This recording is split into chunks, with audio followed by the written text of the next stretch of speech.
Hello guys, আজকে আমি আর আমার বর যাব একটা অনুষ্ঠান বাড়িতে। তো ওইখানে যাওয়ার জন্য আমরা দুজনে সকাল সকাল রেডি হয়ে বেরিয়ে পড়লাম তাদের বাড়িতে যাওয়ার জন্য। আমাদের বাড়ি থেকে তাদের বাড়ি প্রায় অনেক দূরে বললে বললে চলে। আর হ্যাঁ, আমাদের এদিকে কদিন ধরে অনেক বৃষ্টি হচ্ছে, আর এদিকে দেখো অনেক পানি জমে আছে। তোমাদের কার কার এদিকে বৃষ্টি হচ্ছে কমেন্ট করে বলে যেও। আর আমরা যাদের বাড়িতে যাব তার জন্য তো কিছু একটা নিতেও হবে, তো ওই জন্য আমরা আসলাম বানিয়ার দোকানে কিছু গিফট নিতে।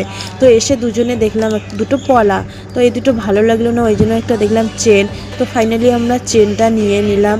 চেনটার দাম প্রায় পড়েছে 1500 টাকা। তো চেনটা নেওয়ার পর আমার বর এদিকে আরও অনেক কিছু কথা বলতেছিল। তারপর এখান থেকে আমরা বেরিয়ে পড়লাম। তো ভিডিও অফিসের পাশেই ছিল ফুচকার দোকান। তো বরকে বললাম চলো ফুচকা খাই, তো বললো ঠিক আছে। দুজনে প্রায় 20 টাকার করে ফুচকা খেয়ে নেওয়ার পর আমরা এখন বেরিয়ে পড়লাম তাদের বাড়িতে যাওয়ার জন্য। তাদের বাড়ি আমাদের বাড়ি থেকে প্রায় 2 রাস্তা হবে। আর এদিকে দেখো দুপাশে রাস্তার কত চা বাগান লাগা। তোমাদের কার কার এদিকে চা বাগান আছে কমেন্ট করে বলে যেও। তারপর আমরা ফাইনালি চলে আসলাম শীতলকুচিতে। এটা হলো শীতলকুচির কলেজ, আর শীতলকুচির কলেজের পাশে রয়েছে শীতলকুচির পুলিশ স্টেশন। আর তোমাদের কার কার বাড়ি শীতলকুচি পুলিশ স্টেশনের পাশে কমেন্ট করে বলে যেও।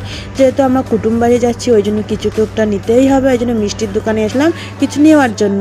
তো মিষ্টি নিলাম, আর অনেক গরম পড়েছে ওই জন্য নিয়ে নিলাম মাজা। তো আমরা এইসব নিয়ে এখন বেরিয়ে পড়লাম তাদের বাড়িতে যাওয়ার জন্য।